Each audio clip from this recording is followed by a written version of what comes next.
ਸਾਰਿਆਂ ਨੂੰ ਮੇਰੇ ਵੱਲੋਂ ਜੈ ਮਸੀਹ ਦੀ। ਮੈਂ ਤੁਹਾਡਾ ਸਭ ਦਾ ਪਰਮੇਸ਼ਰ ਦੀ ਪ੍ਰੈਜ਼ੈਂਸ ਦੇ ਵਿੱਚ ਸਵਾਗਤ ਕਰਦਾ। ਮੈਂ ਪਾਸਟਰ ਅਨੋਜ ਜੋਸਫ ਜੰਡਿਆਲਾ ਚਰਚ ਤੋਂ। ਮੈਂ ਅਨੋਜ ਜੋਸਫ ਮਿਨਿਸਟਰੀ ਨੂੰ ਤਕਰੀਬਨ 1.5 ਸਾਲ ਤੋਂ ਰਨ ਕਰ ਰਿਹਾ। ਤਾਂ ਪਰਮੇਸ਼ਰ ਦੀ ਬੁਲਾਹਟ ਦੇ ਅਨੁਸਾਰ ਪਰਮੇਸ਼ਰ ਨੇ ਮੈਨੂੰ ਜੰਡਿਆਲਾ ਵਿੱਚ ਆ ਕੇ ਪਰਮੇਸ਼ਰ ਨੇ ਆਪਣੀ ਸੇਵਕਾਈ ਲਈ ਮੈਨੂੰ ਚੁਣਿਆ। ਮੈਂ ਪਰਮੇਸ਼ਰ ਦਾ ਬਹੁਤ ਥੈਂਕਸ ਕਰਦਾ ਹਾਂ। ਸਭ ਤੋਂ ਪਹਿਲਾਂ ਮੈਂ ਮਸੀਹ ਪਰਿਵਾਰ ਚੈਨਲ ਦਾ ਵੀ ਬਹੁਤ ਥੈਂਕਸ ਕਰਦਾ ਜਿਹੜੇ ਕ੍ਰਿਸਮਸ ਦੇ ਮੌਕੇ ਦੇ ਉੱਤੇ ਸਾਡੇ ਕੋਲ ਆਏ। ਮੈਂ ਬ੍ਰਦਰ ਉਹਨਾਂ ਦਾ ਬਹੁਤ ਥੈਂਕਸ ਕਰਦਾ ਹਾਂ। ਇਹ ਪਰਮੇਸ਼ਰ ਦੀ ਦਇਆ ਤੇ ਅਨੁਗ੍ਰਹਿ, ਪਰਮੇਸ਼ਰ ਦਾ ਫਜ਼ਲ ਆ। ਤੋ ਸਭ ਤੋਂ ਪਹਿਲਾਂ ਮੈਂ ਤੁਹਾਨੂੰ ਕ੍ਰਿਸਮਸ ਤੇ ਨਵੇਂ ਸਾਲ ਦੀਆਂ ਜਿੰਨੇ ਵੀ ਵਿਊਅਰਸ ਦੇਖ ਰਹੇ ਆ, ਮੈਂ ਕ੍ਰਿਸਮਸ ਤੇ ਨਵੇਂ ਸਾਲ ਦੀਆਂ ਤੁਹਾਨੂੰ ਸਾਰਿਆਂ ਨੂੰ ਬਹੁਤ ਮੁਬਾਰਕਬਾਦ ਦਿੰਦਾ ਕਿ ਪਰਮੇਸ਼ਰ ਤੁਹਾਡੇ ਲਈ ਕ੍ਰਿਸਮਸ ਤੇ ਨਵਾਂ ਸਾਲ ਖੁਸ਼ੀਆਂ ਤੇ ਬਰਕਤ ਤੇ ਆਨੰਦ ਨੂੰ ਲੈ ਕੇ ਆਏ। ਆਮੀਨ।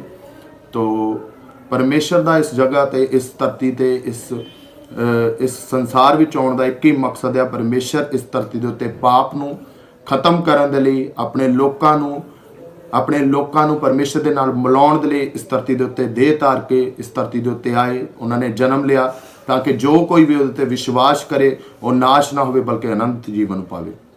बाइबल ਦੇ ਜਦੋਂ ਆਪਾਂ ਪੜ੍ਹਦੇ ਹਾਂ यूहन्ना 3:16 ਦੇ ਵਿੱਚ ਉੱਥੇ ਲਿਖਿਆ ਪਰਮੇਸ਼ਰ ਨੇ ਜਗਤ ਦੇ ਨਾਲ ਇੰਨਾ ਪਿਆਰ ਕੀਤਾ ਕਿ ਉਹਨੇ ਆਪਣਾ ਇਕਲੌਤਾ ਪੁੱਤਰ ਪ੍ਰਭੂ ਯਿਸੂ ਮਸੀਹ ਸਾਡੇ ਲਈ ਇਸ ਧਰਤੀ ਤੇ ਭੇਜਿਆ ਤਾਂ ਕਿ ਉਹ ਮਾਰਿਆ ਜਾਏ, ਗਾੜਿਆ ਜਾਏ ਔਰ ਤੀਸਰੇ ਦਿਨ ਮੁਰਦਿਆਂ ਵਿੱਚੋਂ ਜ਼ਿੰਦਾ ਹੋ ਕੇ ਸਾਬਿਤ ਕਰੇ ਕਿ ਮੈਂ ਪਰਮੇਸ਼ਰ ਹਾਂ। ਔਰ ਬਾਈਬਲ ਦੱਸਦੀ ਆ ਪਰਮੇਸ਼ਰ ਦਾ ਮਕਸਦ ਇਸ ਧਰਤੀ ਦੇ ਉੱਤੇ ਆਉਣ ਦਾ ਇਹ ਸੀਗਾ ਕਿ ਪਰਮੇਸ਼ਰ ਆਪਣੇ ਲੋਕਾਂ ਨੂੰ ਛੁਡਾ ਕੇ ਆਪਣੇ ਲੋਕਾਂ ਲਈ ਇਸ ਧਰਤੀ ਦੇ ਉੱਤੇ ਆ ਕੇ ਲੋਕਾਂ ਨੂੰ ਛੁਡਾਵੇ, ਉਹਨਾਂ ਦੇ ਪਾਪਾਂ ਗੁਨਾਹ ਤੋਂ, ਉਹਨਾਂ ਦੇ ਬੋਝ ਤੋਂ ਉਹਨਾਂ ਨੂੰ ਆਜ਼ਾਦ ਕਰੇ, ਛੁਟਕਾਰਾ ਦੇਵੇ। ਆਮੀਨ। ਤੋਂ ਬਾਈਬਲ 'ਚ ਲਿਖਿਆ ਪਰਮੇਸ਼ਰ ਨੇ ਉਸ ਜਗ੍ਹਾ ਦੇ ਉੱਤੇ यूहन्ना 3:16 ਦੇ ਵਿੱਚ ਇਹ ਕਿਹਾ ਆ ਕਿ ਜੋ ਕੋਈ ਵੀ ਉਹਦੇ ਉੱਤੇ ਵਿਸ਼ਵਾਸ ਕਰੇਗਾ। ਅੱਜ ਬਹੁਤ ਸਾਰੇ ਲੋਕਾਂ ਦਾ ਡਾਊਟ ਆ ਕਿ ਸ਼ਾਇਦ ਮੈਂ ਚਰਚ ਜਾਵਾਂਗਾ ਤਾਂ ਸ਼ਾਇਦ ਮੈਨੂੰ ਈਸਾਈ ਬਣਾ ਦੇਣਗੇ, ਮੈਨੂੰ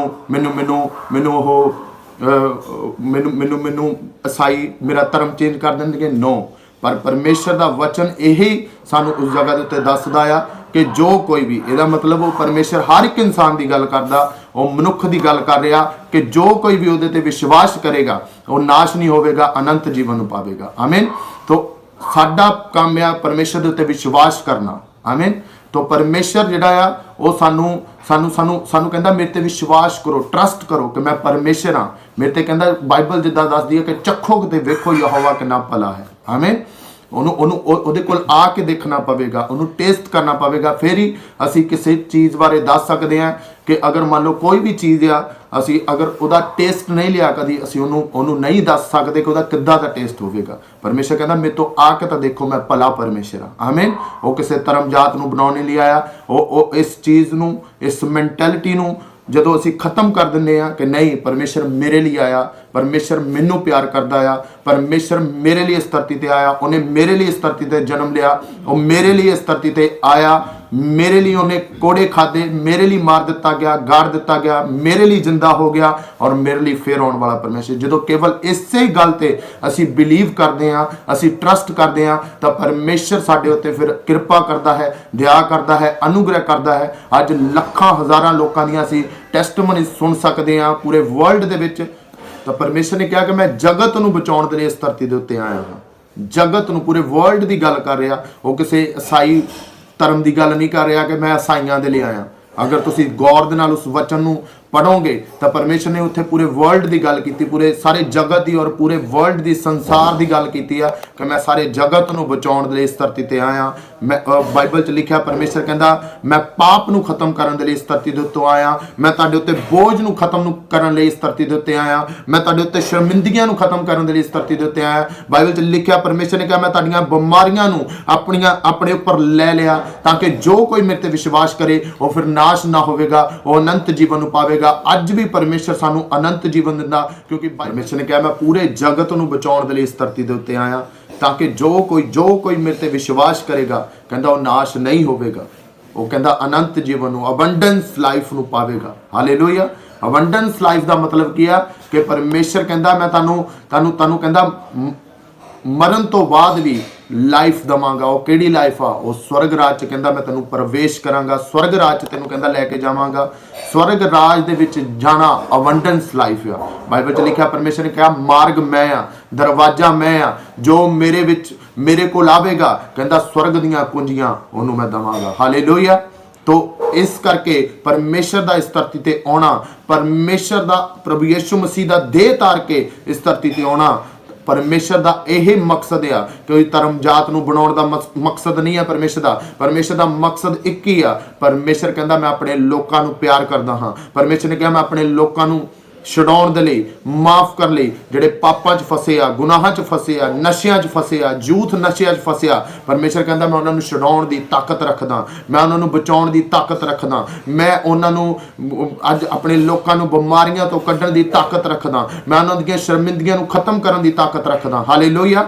ਬਾਈਬਲ 'ਚ ਲਿਖਿਆ ਸ਼ੈਤਾਨ ਦਾ ਮਕਸਦ ਆ ਨਾਸ਼ ਕਰਨਾ, ਪਰਮੇਸ਼ਰ ਦਾ ਮਕਸਦ ਆ ਸਾਨੂੰ ਬਲੈਸ ਕਰਨਾ, ਸਾਨੂੰ ਆਸ਼ੀਸ਼ਿਤ ਕਰਨਾ ਔਰ ਸਾਨੂੰ ਉੱਚਾ ਕਰਨਾ। ਹਾਲੇਲੂਇਆ। ਬਾਈਬਲ 'ਚ ਲਿਖਿਆ, ਪਰਮੇਸ਼ਰ ਨੇ ਕਿਹਾ ਸ਼ੈਤਾਨ ਚਰਾਉਣ ਲਈ, ਘਾਤ ਕਰਨ ਲਈ ਤੇ ਨਸ਼ਟ ਕਰਨ ਲਈ ਆਉਂਦਾ। ਪਰਮੇਸ਼ਰ ਕਹਿੰਦਾ ਮੈਂ ਜੀਵਨ ਦੇਣ ਦੇ ਲਈ ਆਇਆ, ਜੀਵਨ ਹੀ ਨਹੀਂ ਬਲਕਿ ਬਹੁਤਾਈ ਦਾ ਜੀਵਨ ਦੇਣ ਲਈ ਤੁਹਾਨੂੰ ਇਸ ਧਰਤੀ ਦੇ ਉੱਤੇ ਆਇਆ। ਆਮੇਨ।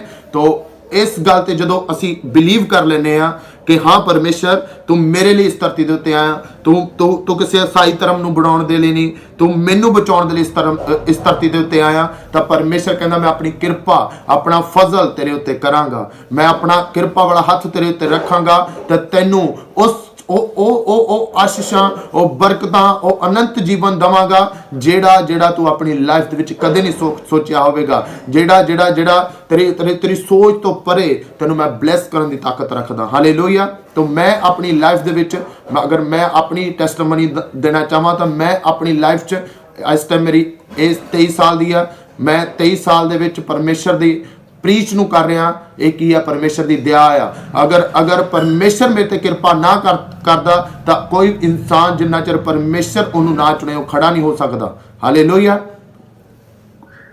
ਅਗਰ ਕੋਈ ਵੀ ਬੰਦਾ ਅਗਰ ਆਪਣੇ ਆਪ ਖੜਾ ਹੋ ਜਾਵੇ, ਇੱਕ ਵੀਕ ਤੁਸੀਂ ਗੈਦਰਿੰਗ ਕਰ ਸਕਦੇ ਆ ਪਰ ਅਗਲੇ ਵੀਕ ਤੁਹਾਨੂੰ ਕੋਈ ਸੁਣਨ ਵਾਸਤੇ ਨਹੀਂ ਆਏਗਾ। ਹਾਲੇਲੂਇਆ। ਕਿਉਂਕਿ ਜਿੰਨਾ ਚਿਰ ਪਰਮੇਸ਼ਰ ਤੁਹਾਡੇ ਉੱਤੇ ਕਿਰਪਾ ਨਾ ਕਰੇ, ਪਰਮੇਸ਼ਰ ਤੁਹਾਨੂੰ ਨਾ ਚੁਣੇ ਤਾਂ ਉਹਨਾਂ ਚਿਰ ਕੋਈ ਵੀ ਇਨਸਾਨ ਖੜਾ ਨਹੀਂ ਹੋ ਸਕਦਾ। ਹਾਲੇਲੂਇਆ। ਤਾਂ ਇਹ ਪਰਮੇਸ਼ਰ ਦੀ ਕਿਰਪਾ ਆ। ਪਰਮੇਸ਼ਰ ਆਪਣੇ ਨਬੀਆਂ ਨੂੰ ਅੱਜ ਵੀ ਚੁਣਦਾ, ਆਪਣੇ ਦਾਸਾਂ ਨੂੰ ਅੱਜ ਵੀ ਚੁਣ ਕੇ ਖੜਾ ਕਰਦਾ ਤਾਂ ਕਿ ਪਰਮੇਸ਼ਰ ਨੇ ਕਿਹਾ go and spread the gospel of god, ਕਹਿੰਦਾ ਜਾਓ ਤੇ ਖੁਸ਼ਖਬਰੀ ਦਾ ਪ੍ਰਚਾਰ ਕਰੋ। ਹਾਲੇਲੂਇਆ। ਤਾਂ ਜਦੋਂ ਅਸੀਂ ਪ੍ਰਚਾਰ ਕਰਨ ਲਈ ਜਾਵਾਂਗੇ ਪਰਮੇਸ਼ਰ ਸਾਡੀ ਲਾਈਫ ਦੇ ਵਿੱਚ ਕਿਰਪਾ ਕਰੇਗਾ। ਪਰਮੇਸ਼ਰ, ਕਿਉਂਕਿ ਬਾਈਬਲ 'ਚ ਲਿਖਿਆ ਪਰਮੇਸ਼ਰ ਨੇ ਕਿਹਾ ਮੈਂ ਤੁਹਾਨੂੰ ਚੁਣਿਆ ਆ। ਅਸੀਂ ਸਭ ਚੁਣੇ ਹੋਏ ਆ, ਅਸੀਂ ਸਭ ਪਰਮੇਸ਼ਰ ਦੀ ਪ੍ਰੀਚ ਕਰ ਸਕਦੇ ਆ। ਜ਼ਰੂਰੀ ਨਹੀਂ ਕਿ ਪਾਸਟਰ ਹੋਣ ਦੇ ਨਾਤੇ ਇੱਕ ਪਾਸਟਰ ਹੀ ਪ੍ਰੀਚ ਕਰ ਸਕਦਾ, ਅਸੀਂ ਸਭ ਪਰਮੇਸ਼ਰ ਦਾ ਕੰਮ ਕਰ ਸਕਦੇ ਆ। ਚਾਹੇ ਅਸੀਂ ਜੌਬ ਦੇ ਵਿੱਚ ਆ, ਬਿਜ਼ਨਸ ਦੇ ਵਿੱਚ ਆ, ਕੋਈ ਵੀ ਕੰਮ ਕਰਦੇ ਆ, ਅਸੀਂ ਸਭ ਪਰਮੇਸ਼ਰ ਦਾ ਕੰਮ ਕਰ ਸਕਦੇ ਆ। ਕਿਉਂ? ਹਾਊਸ ਵਾਈਫ, ਚਾਹੇ ਅਸੀਂ ਹਾਊਸ ਵਾਈਫ ਆ, ਚਾਹੇ ਅਸੀਂ ਕੋਈ ਵੀ ਕਿਉਂ ਨਹੀਂ, ਅਸੀਂ ਪਰਮੇਸ਼ਰ ਦਾ ਪ੍ਰੀਚ ਕਰ ਸਕਦੇ ਆ, ਪਰਮੇਸ਼ਰ ਬਾਰੇ ਦੱਸ ਸਕਦੇ ਆ, ਪਰਮੇਸ਼ਰ ਬਾਰੇ ਪ੍ਰੀਚ ਕਰ ਸਕਦੇ ਆ, ਗੋਸਪਲ ਨੂੰ ਸਪਰੈਡ ਕਰ ਸਕਦੇ ਆ, ਫੈਲਾ ਸਕਦੇ ਆ ਗੋਸਪਲ ਨੂੰ ਕਿ ਨਹੀਂ ਪਰਮੇਸ਼ਰ ਤੇਰੀ ਲਾਈਫ 'ਚ ਕੰਮ ਕਰ ਸਕਦਾ। ਪਰਮੇਸ਼ਰ ਤੈਨੂੰ ਉੱਚਾ ਕਰਨ ਦੀ ਤਾਕਤ ਰੱਖਦਾ ਕਿਉਂਕਿ ਪਰਮੇਸ਼ਰ ਇਹ ਕੰਮ ਕਰਨ ਦੇ ਲਈ, ਪਾਪਾਂ ਤੋਂ ਮਾਫ ਕਰਨ ਲਈ, ਆਜ਼ਾਦੀ ਦੇਣ ਦੇ ਲਈ, ਛੁਟਕਾਰਾ ਦੇਣ ਦੇ ਲਈ, ਉੱਚਾ ਕਰਨ ਦੇ ਲਈ ਇਸ ਧਰਤੀ ਦੇ ਉੱਤੇ ਆਏ। ਔਰ ਪਰਮੇਸ਼ਰ ਆਪਣੇ ਪਾਪਾਂ ਤੋਂ, ਇਨਸਾਨ ਦੇ ਪਾਪਾਂ ਤੋਂ ਖਤਮ ਕਰਕੇ ਪਰਮੇਸ਼ਰ ਦੇ ਨਾਲ ਜੋੜਨ ਦੇ ਲਈ ਇਸ ਧਰਤੀ ਦੇ ਉੱਤੇ ਆਏ ਆ ਤਾਂ ਕਿ ਜੋ ਕੋਈ ਉੱਤੇ ਵਿਸ਼ਵਾਸ ਕਰੇ ਉਹ ਫਿਰ ਨਾਸ਼ ਨਾ ਹੋਵੇ, ਉਹ ਅਨੰਤ ਜੀਵਨ ਨੂੰ ਪਾਵੇ। ਹਾਲੇਲੂਇਆ। ਔਰ ਜਿੰਨੇ ਵੀ ਵਿਊਅਰਸ ਨੇ ਮੈਨੂੰ ਇਸ ਚੈਨਲ ਦੇ ਮਾਧਿਅਮ, ਮਸੀਹ ਪਰਿਵਾਰ ਚੈਨਲ ਦੇ ਮਾਧਿਅਮ ਰਾਹੀਂ ਦੇਖਿਆ, ਮੈਂ ਤੁਹਾਡਾ ਸਭ ਦਾ ਥੈਂਕਸ ਕਰਦਾ, ਮੈਂ ਤੁਹਾਨੂੰ ਬਲੈਸ ਕਰਦਾ ਪ੍ਰਭੂ ਯਿਸੂ ਮਸੀਹ ਦੇ ਸਾਮਰਥੀ ਨਾਮ ਦੇ ਵਿੱਚ। ਆਓ ਸਭ ਆਪਣੀਆਂ ਅੱਖਾਂ ਨੂੰ ਬੰਦ ਕਰਾਂਗੇ, ਆਪਾਂ ਛੋਟੀ ਪ੍ਰਾਰਥਨਾ ਕਰਾਂਗੇ। ਸਰਵ ਸ਼ਕਤੀਮਾਨ ਪਰਮੇਸ਼ਰ ਪ੍ਰਭੂ ਯਿਸੂ ਮਸੀਹ ਦੇ ਜ਼ਿੰਦਾ ਨਾਮ ਦੇ ਵਿੱਚ ਪਿਤਾ, मैं ਤੁਹਾਡਾ ਦਾਸ ਹੁੰਦੇ ਪ੍ਰਭੂ ਯਿਸੂ ਮਸੀਹ ਪ੍ਰਾਰਥਨਾ ਕਰਦਾ ਇਹਨਾਂ ਸਭ ਵਿਊਅਰਸ ਲਈ ਖੁਦਾਬੰਦ ਖੁਦਾ ਮੇਰੇ ਪਰਮੇਸ਼ਰ ਤੁਹਾਡਾ ਪਵਿੱਤਰ ਆਤਮਾ ਇੱਕ ਜਨ ਨੂੰ ਛੂਏ, ਤੁਹਾਡਾ ਪਵਿੱਤਰ ਆਤਮਾ ਇੱਕ ਜਨ ਦੇ ਜੀਵਨ ਦੇ ਵਿੱਚ ਕਾਰਜ ਕਰੇ, ਤੁਹਾਡਾ ਪਵਿੱਤਰ ਆਤਮਾ ਪਿਤਾ ਪਰਮੇਸ਼ਰ ਇੱਕ ਜਨ ਨੂੰ ਟੱਚ ਕਰੇ ਰਾਈਟ ਨਾਓ ਖੁਦਾਬੰਦ ਖੁਦਾ। ਇਸੇ ਸਮੇਂ ਪਿਤਾ ਪਰਮੇਸ਼ਰ ਪ੍ਰਭੂ ਯਿਸੂ ਮਸੀਹ ਬਾਈਬਲ ਦੱਸਦੀ ਹੈ ਤੁਸੀਂ ਦੂਰ ਤੇ ਨੇੜੇ ਦੇ ਪਰਮੇਸ਼ਰ ਹੋ, ਤੁਹਾਡੀ ਗ੍ਰੇਸ ਲਈ ਦੂਰੀ ਮਾਇਨੇ ਨਹੀਂ ਕਰਦੀ ਪ੍ਰਭੂ ਜੀ। ਜਿੱਥੋਂ ਵੀ ਪ੍ਰਭੂ ਯਿਸੂ ਮਸੀਹ ਲੋਕ ਦੇਖ ਰਹੇ ਆ ਪ੍ਰਭੂ ਯਿਸੂ ਮਸੀਹ ਦੇ ਸਾਮਰਥੀ ਨਾਮ ਦੇ ਵਿੱਚ ਬਲੈਸ ਹੋਣ, ਯਿਸੂ ਮਸੀਹ ਦੇ ਨਾਮ ਦੇ ਵਿੱਚ ਮੇਰੇ ਪਰਮੇਸ਼ਰ ਇੱਕ ਕ੍ਰਿਸਮਸ ਤੇ ਨਵਾਂ ਸਾਲ ਇਹਨਾਂ ਸਭ ਦੇ ਲਈ ਖੁਸ਼ੀਆਂ, ਆਨੰਦ ਤੇ ਬਰਕਤ ਨੂੰ ਲੈ ਕੇ ਆਏ ਯਿਸੂ ਮਸੀਹ ਦੇ ਸਾਮਰਥੀ ਨਾਮ ਨਾਮ ਦੇ ਵਿੱਚ ਤੁਹਾਡਾ ਮਕਸਦ ਇਹਨਾਂ ਜੀਵਨ ਚ ਪੂਰਾ ਹੋਵੇ ਖੁਦਾਵੰਦ। ਯਿਸੂ ਮਸੀਹ ਦੇ ਨਾਮ ਦੇ ਵਿੱਚ ਤੁਹਾਡਾ ਪਵਿੱਤਰ ਆਤਮਾ ਇੱਕ ਇੱਕ ਜਨ ਨੂੰ ਛੂਏ ਤੇ ਆਜ਼ਾਦ ਕਰੇ। ਬਾਈਬਲ ਦੱਸਦੀ ਆ ਪਿਤਾ ਪਰਮੇਸ਼ਰ ਜਿੱਥੇ ਕਿਤੇ ਪਰਮੇਸ਼ਰ ਦਾ ਆਤਮਾ ਉੱਥੇ ਆਜ਼ਾਦੀ ਆ, ਉੱਥੇ ਛੁਟਕਾਰਾ। ਇਸੇ ਟਾਈਮ ਤੁਹਾਡਾ ਛੁਟਕਾਰੇ ਦਾ ਆਤਮਾ ਇੱਕ ਇੱਕ ਜਨ ਨੂੰ ਛੂਏ ਤੇ ਆਜ਼ਾਦ ਕਰੇ, ਡਿਲੀਵਰ ਕਰੇ, ਬਲੈਸ ਕਰੇ ਇਨ ਦ ਨੇਮ ਆਫ ਜੀਸਸ। ਜਿੰਨੇ ਬਿਮਾਰ ਮੈਨੂੰ ਦੇਖ ਰਿਹਾ ਯਿਸੂ ਮਸੀਹ ਦੇ ਸਾਮਰਥੀ ਨਾਮ ਦੇ ਵਿੱਚ ਚੰਗੇ ਹੋ ਜਾਣ, ਆਜ਼ਾਦ ਹੋ ਜਾਣ, ਛੁਟਕਾਰਾ ਪਾ ਜਾਣ ਯਿਸੂ ਮਸੀਹ ਦੇ ਸਾਮਰਥੀ ਨਾਮ ਚ। ਤੁਹਾਡਾ ਪਵਿੱਤਰ ਆਤਮਾ ਇੱਕ ਇੱਕ ਜਨ ਨੂੰ ਛੂਏ। ਬਾਈਬਲ ਦੱਸਦੀ ਹੈ ਤੁਹਾਡੇ ਕੋੜੇ ਖਾਣ ਨਾਲ ਚੰਗੇ ਹੋ ਚੁੱਕੇ ਆ। ਪ੍ਰਭੂ ਜੀ ਇਹ ਸਭ ਜਿੰਨੇ ਬਿਮਾਰ ਦੇਖ ਰਹੇ ਆ ਤੁਹਾਡੇ ਕੋੜੇ ਖਾਣ ਨਾਲ ਚੰਗੇ ਹੋ ਚੁੱਕੇ ਆ। ਇਹਨਾਂ ਨੂੰ ਛੂ ਤੇ ਆਜ਼ਾਦ ਕਰ, ਛੂ ਤੇ ਡਿਲੀਵਰ ਕਰ, ਛੂ ਤੇ ਹੀਲ ਕਰ, ਛੂ ਤੇ ਚੰਗਾ ਕਰ ਪ੍ਰਭੂ ਯਿਸੂ ਮਸੀਹ ਦੇ ਸਾਮਰਥੀ ਨਾਮ ਦੇ ਵਿੱਚ। ਤੇਰਾ ਪਰਮੇਸ਼ਰ ਜੋ ਮਕਸਦ ਹੈ ਤੁਹਾਡਾ, ਜੋ ਪਲਾਨ ਹੈ ਪ੍ਰਭੂ ਤੁਹਾਡਾ, ਉਹਨਾਂ ਦੀ ਲਾਈਫ ਦੇ ਵਿੱਚ ਪੂਰਾ ਹੋਵੇ ਪਰਮੇਸ਼ਰ। ਇਹ ਮੇਰੀ ਪ੍ਰਾਰਥਨਾ ਖੁਦਾਵੰਦ। ਔਰ ਆਉਣ ਵਾਲਾ ਸਮਾਂ ਇਹਨਾਂ ਸਭ ਦੇ ਲਈ ਭਲਾ ਹੋਵੇ, ਬਰਕਤ ਤੇ ਆਸ਼ੀਸ਼ ਨੂੰ ਲੈ ਕੇ ਆਏ। ਬੀ ਬਲੈਸਡ ਇਨ ਜੀਸਸ ਨੇਮ, ਬੀ ਫਰੂਟਫੁਲ ਇਨ ਜੀਸਸ ਨੇਮ, ਬੀ ਮਲਟੀਪਲਾਈ ਇਨ ਜੀਸਸ ਨੇਮ। ਸਾਰਾ ਮਹਿਮਾ ਪਿਤਾ ਤੁਹਾਡੇ ਨਾਮ ਨੂੰ ਮਿਲੇ। ਯਿਸੂ ਦੇ ਸਾਮਰਥੀ ਨਾਮ ਚ ਅਸੀਂ ਮੰਗਦੇ ਤੇ ਪਾਉਂਦੇ ਹਾਂ। ਆਮੀਨ, ਆਮੀਨ, ਆਮੀਨ। ਤੋਂ ਲਾਸਟ ਦੇ ਵਿੱਚ ਮੈਂ ਤੁਹਾਨੂੰ ਸਾਰਿਆਂ ਨੂੰ ਬਲੈਸ ਕਰਦਾ ਹਾਂ, ਆਸ਼ੀਸ਼ ਕਰਦਾ, ਔਰ ਸਾਰਿਆਂ ਨੂੰ ਮੇਰੇ ਵੱਲੋਂ merry Christmas and happy new year. God bless you. Bye bye.